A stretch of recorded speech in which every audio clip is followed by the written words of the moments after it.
স্বাগত জানাচ্ছি খাতুনগঞ্জ থেকে মতিঝিলে। সাথে আছে আমি শামীম জাহেদি। লক্ষ্যমাত্রা অনুযায়ী কোরবানি পশুর চামড়া সংগ্রহের মাঠে নেমেছে মাঠ পর্যায়ের ব্যবসায়ীরা। তবে এবছর বেঁধে দেওয়া দামের চেয়ে বেশি দামে চামড়া সংগ্রহ করায় লোকসানের আশঙ্কায় পড়ছেন তারা। আজ আমাদের আলোচনার বিষয় চামড়া সংগ্রহ। এই নিয়ে আলোচনা করতে আমাদের সাথে স্টুডিওতে রয়েছেন Bangladesh finish leather goods and footwear exporters অ্যাসোসিয়েশনের চেয়ারম্যান এম আবু তাহের এবং Bangladesh hide and skin merchant অ্যাসোসিয়েশনের সভাপতি আলী হোসেন। তবে মূল আলোচনা যাবার আগে দেখে নেব একটি প্রতিবেদন। ঈদের দিন দুপুরের পর থেকেই শুরু হয় কেনাবেচার কাজ। রাজধানী সহ আশপাশের এলাকা থেকে চামড়া ভর্তি ট্রাক এসে জড়ো হয় হাজারীবাগ ও পোস্তায়। ঈদের পরদিনও চলে চামড়া সংগ্রহের কাজ।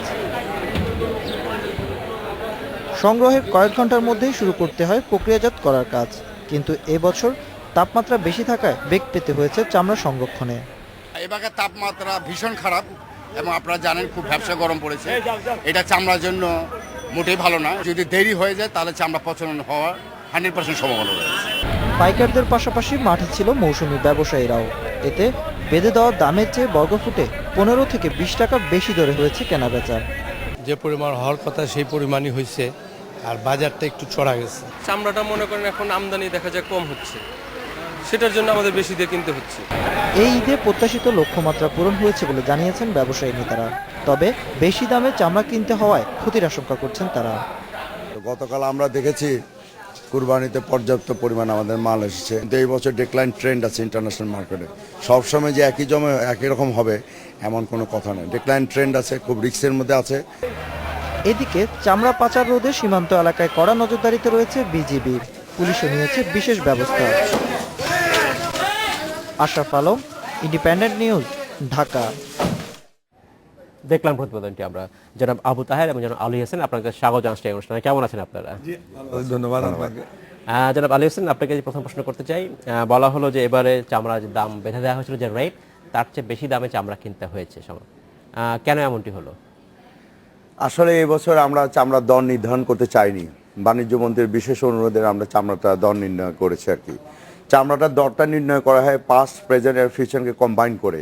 এই বছর আন্তর্জাতিক বাজারে ডিক্লাইন ট্রেন্ড আছে এবং আপনি ঈদের আগে দিয়ে আপনার মনে করেন 20 থেকে 25 সেন্ট কমে প্রতিটা ট্যানারি ওনার যারা আছে তারা কম দামে চামড়া বিক্রয় করেছে।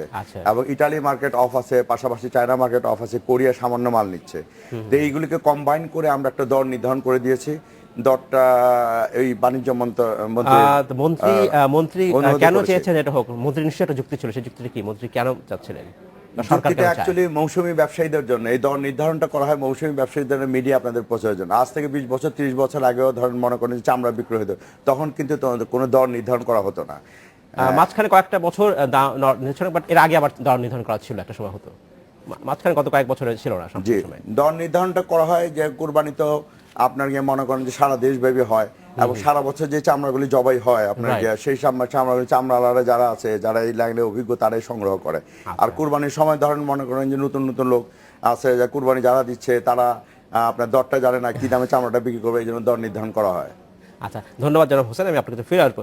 জনাব তাহের, আপনার কাছে জানতে চাচ্ছি যে এই যে দর নির্ধারণের কথা জনাব আলী হোসেন বলছিলেন, যেটা ওনারা চাননি বা আপনিও চাননি হয়তো, বা আপনার সাথে, এটা কি ভালো না খারাপ? দর নির্ধারণ থাকে, একটা মিনিমাম ফ্লোর প্রাইস থাকে, কি ভালো নয়? অ্যাকচুয়ালি মানে মিনিমাম দাম বা কোনো কি দামে চামড়া কিনতে হবে আমরা দিতে চাইনি। এই জন্য চাইনি যে ব্যাপার হচ্ছে যে ধরেন আমরা যারা মানে চামড়ার সঙ্গে জড়িত আছি, ট্রেনার্স বা আমাদের যারা চামড়া সাপ্লাই করে, আড়ত বলেন, ব্যাপারী বলেন, তারা কিন্তু সবাই জানে কি ধরনের দাম চলবে।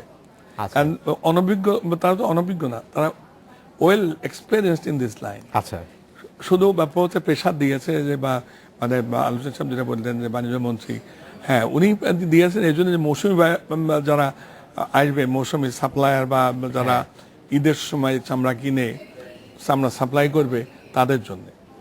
তো অ্যাকচুয়ালি আমার কি মনে হয় তাদের কিন্তু এই চামড়ার ব্যবসাতে আসা উচিত না, যার জন্যে আমরা যে দাম দিয়েছি তার থেকে অনেক বেশি দামে তারা কেনা বেচা করে ওস্তাদে যখন আসছে চামড়া বিক্রি করতে, তারা বলছে আমাদের লস হয়ে গেছে। তাহলে কি যখন চামড়ার দামটা নির্ধারণ করলেন, আপনারা কি ইচ্ছা করে কমিয়ে দিয়েছেন? না, আমরা একটা আন্তর্জাতিক বাজারে একটা কম্বাইন করেছি। এটা এই দামটা বেড়েছে মৌসুমী ব্যবসায়ীদের কারণে। এই যে দামটা নির্ধারণ করলেন, এটা কি শুধু আপনারাই করেছেন নাকি সরকার বা কমিটি ছিল? না, আমরা তিনটা সংগঠন মিলে দরটা নির্ধারণ করেছি। কারাগার সংগঠন, Bangladesh finish leather, right, BTA এবং হাইড মার্চেন্ট অ্যাসোসিয়েশন, পুরোটাই চামড়া সংশ্লিষ্ট সবাই চামড়ার সঙ্গে জড়িত। একটা জিনিস আমরা চিন্তা করেছি, দেখেন আপনাকে আমি বলি যে ইন্টারন্যাশনাল মার্কেট মানে ডাউন।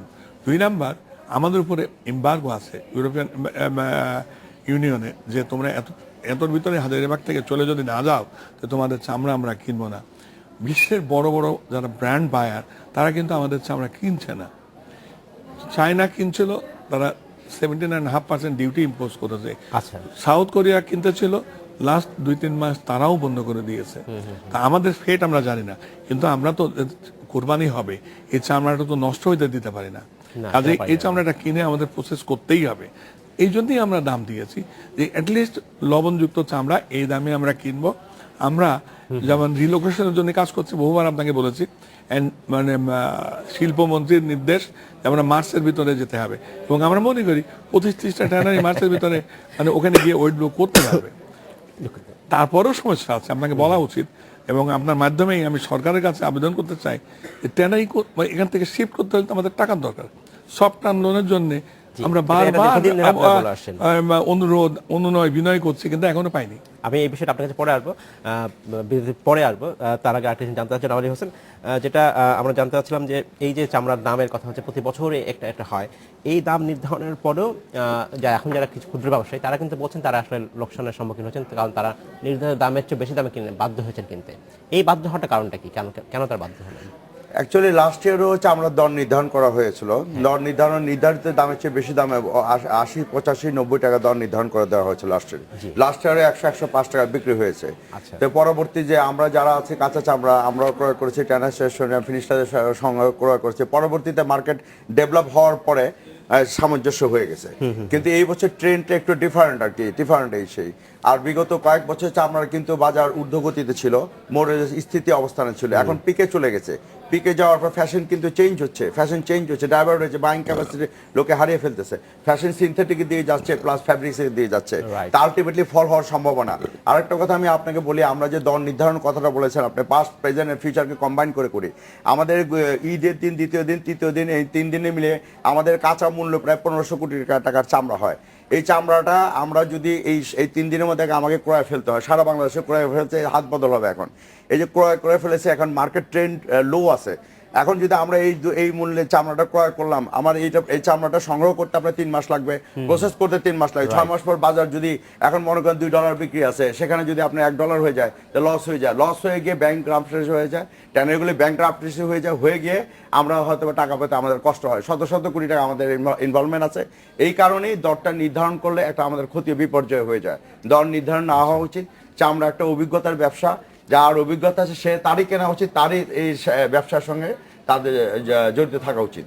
আচ্ছা, ধন্যবাদ জনাব তাহের। যেটা বলছিলেন যে অভিজ্ঞতার কথা আপনারা বলছেন যে যারা ব্যবসা করবেন তাদের থাকতে, তাহলে কি মৌসুমি ব্যবসা যেটা হয় আমরা দেখেছি সবসময় হয়, তাহলে কি আসলে কোনো রেগুলেশন থাকা উচিত যে কারা আমরা এই ব্যবসাটা করবে, বা এটা কি সম্ভব আদৌ রেগুলেশন? অ্যাকচুয়ালি ফ্রি ট্রেডে তো রেগুলেশন করা is difficult, absolutely difficult. Mousumi at least তাদের অভিজ্ঞতা থাকতে হবে। ধরেন মৌসুমি মানে যারা ব্যবসা করতে আছে ঈদের দিনে, তাদের কিছু আইডিয়া তো থাকতে হবে। কারণ ধরেন যারা কুরবানি দেয় তারা চামড়ার দাম জানে না, কাজে তাদের একটা দাম দিয়ে তারা কিনে এনে মানে সহনীয় পর্যায়ে যদি এনে বিক্রি করে, তাহলে তারাও লাভ করতে পারবে। তারা বেশি দামে কেনার কি দরকার আছে? আচ্ছা, সেটাই। ধন্যবাদ। আমি একটা বিষয় আপনার যেন আলী হোসেনের আসতে চাই যে প্রতি বছর যেটা আপনি বলছিলেন যে প্রায় 1500 কোটি টাকার চামড়ার বাজার রয়েছে, আপনার লোন পেয়েছেন 500 কোটি টাকার মতো রাষ্ট্রায়ত্ত ব্যাংকগুলোর কাছ থেকে। আপনারা যে ব্যবসা হিসেবে জানেন যে এই সময় আপনার চামড়া কিনতে হবে, কিন্তু প্রতি বছরই কেন পুরোপুরি লোনের উপর নির্ভরশীল থাকতে হবে আপনাদেরকে নিজস্ব বিজনেস কোনো প্ল্যান থাকে না? আসলে দেখেন, এটা 1500 কোটি টাকার বাণিজ্য, আমরা ব্যাংক থেকে পাচ্ছি শুধু 540 কোটি টাকার মতো। তো 1500 কোটি, বাকি 1000 কোটি টাকা আমাদের যে নিজস্ব পুঁজি প্লাস আমাদের যে নেটওয়ার্ক আছে সারা বাংলাদেশে ছড়িয়ে ছিটিয়ে আছে, এর মাধ্যমে চামড়াটা আমরা সংগ্রহ করি। তা 540 কোটি টাকা ব্যাংক যে আমাদেরকে দিচ্ছে, এটা অপ্রতুল। এটা কোনোভাবেই অ্যাকচুয়ালি ডিসবার্সমেন্ট যখন করতে যায়, যে 540 কোটি টাকা আমরা পাই না, সেই ক্ষেত্রে দেখা যায় 280 কোটি টাকা ডিসবার্সমেন্ট হয়েছে, বাকিগুলি হয়তো বা রিনিউয়াল হয়েছে, এই ধরনের অবস্থা হচ্ছে। আচ্ছা, জনাব হোসেন, আপনাকে ধন্যবাদ। আমাদের সময় হয়েছে বিরতি যাবার, ফিরে এসে আমরা কথা বলবো। আমাদের সময় হলো একটি বিরতিতে যাবার, ফিরছি শীঘ্রই, সাথেই থাকবেন।